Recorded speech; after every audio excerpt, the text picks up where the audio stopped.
ప్రేక్షకులకు నమస్కారం. నా పేరు ఎస్టిపి కోదండపాణి.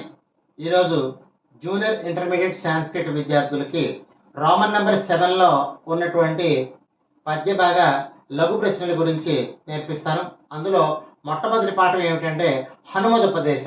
ఈ హనుమదుపదేశ అనేటటువంటి పాఠం నుంచి ఒక ప్రశ్న వస్తుందండి. లఘు ప్రశ్నల్లోకి ఉన్న ప్రశ్నలు 3, అందులోంచి ఒక లఘు ప్రశ్న వస్తుంది. దీని నుంచి 2 మార్క్స్ వస్తాయండి విద్యార్థులకి. అది ఒక మాట చూద్దామండి.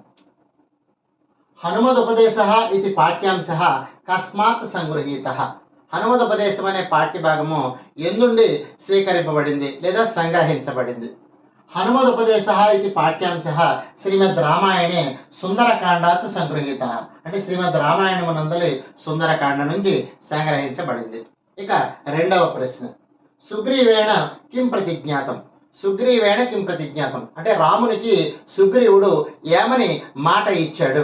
ఏమని మాట ఇచ్చాడు అంటే సుగ్రీవేణ సీతాయాహ పరిమార్గణం ప్రతిజ్ఞాతం. అంటే సుగ్రీవుని చేత సీతాయాహ పరిమార్గణం అంటే సీత యొక్క పరిమార్గణం అంటే వెతకడం, అంటే సీతని వెతకడం అనేటటువంటి క్రియను చేస్తానని చెప్పేసి ప్రతిజ్ఞ చేశాడు సుగ్రీవుడు. సీతాయాహ పరిమార్గణం ప్రతిజ్ఞాతం. తర్వాత బుద్ధిమంత కీదృశేషు కర్మసు న సజ్జంతే. బుద్ధిమంతులైనటువంటి వారు ఎటువంటి పనులు చేయరు?